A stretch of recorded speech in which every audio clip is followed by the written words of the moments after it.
This is our dear friend, Gary Lash. He's the head cheese of the YMCA of Northwest Louisiana. Good morning. Good morning. Good morning. Welcome back to Kiel. You haven't been here in a while. That's right. Thank if you. memory serves, when Aaron and I started on Kiel in March of, what was it, 2015? Yes. Was he our very first guest? Very first guest, yeah. And you haven't been back. We must have made a hell of an impression. He has been back. We must have been awesome. Was it the coffee? It was great. That was great. Y'all been really good to the Y. I really appreciate the help and publicizing what we're doing, trying to make our community better. You have some great programs. You guys you're actually an economic development tool now, it sounds like. Well, it sounds, we had our first YMCA club sanctioned swim meet. You know, we have a swim team, obviously, that's like club soccer. People are familiar with that, cost and those.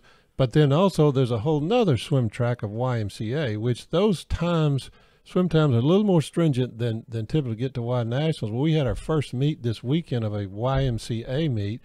Teams from Dallas and Fort Worth, there were about 210 families that came from Dallas, Fort Worth to Shreveport.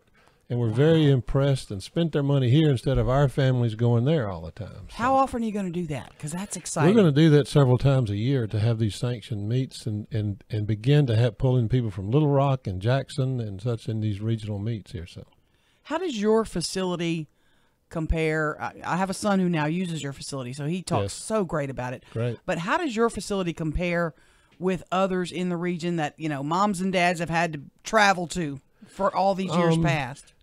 Obviously I'm going to be biased toward ours, but if you go and look at facilities around, we're in the top 99% of anything you see. There are some Ys maybe larger, facilities larger, but as far as the overall programming that we have, the swimming pool, the family pool, competition pool, it's top of the line.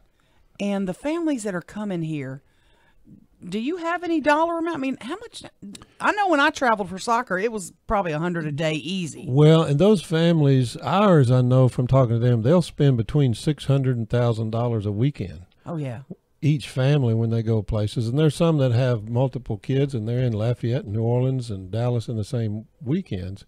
And so I would assume that people do the same thing coming here to spend those kind of dollars, staying a couple of nights, going to get meals and entertainment. There's a bunch of them that went to movies, and stuff. Sure. My brother and his wife play pickleball there. I think that's pickleball, a game. yeah, I think that's a game that's got Aaron's name written all over it. That's right. I think she'd be great at that. I'm thinking, what she could get some of that aggression out. Do you have any idea what pickleball is? No. What is pickleball? Explain to her what it is. Pickleball is almost like playing table tennis, and you're standing on the table. It's on a basketball court, and you have a wooden paddle and a plastic ball like you used to play with fun ball, and it's like a tennis game. So it's oh my! It's sort of it's modified tennis. That's right. And, I like that. And it's markedly less. What's the word? I don't want to say less physical, but it doesn't require. Keeps you active. Thank you very much. What can I ask you some questions off topic Sure, a little bit? Sure. What is your plan? Because you built Hang that. on just a second. Yeah. Can we go to break? Do your news. Mr. Gary can stay over. We'll tie him and to you the can chair, ask him all your questions. We'll get him coffee and stuff. Okay. Or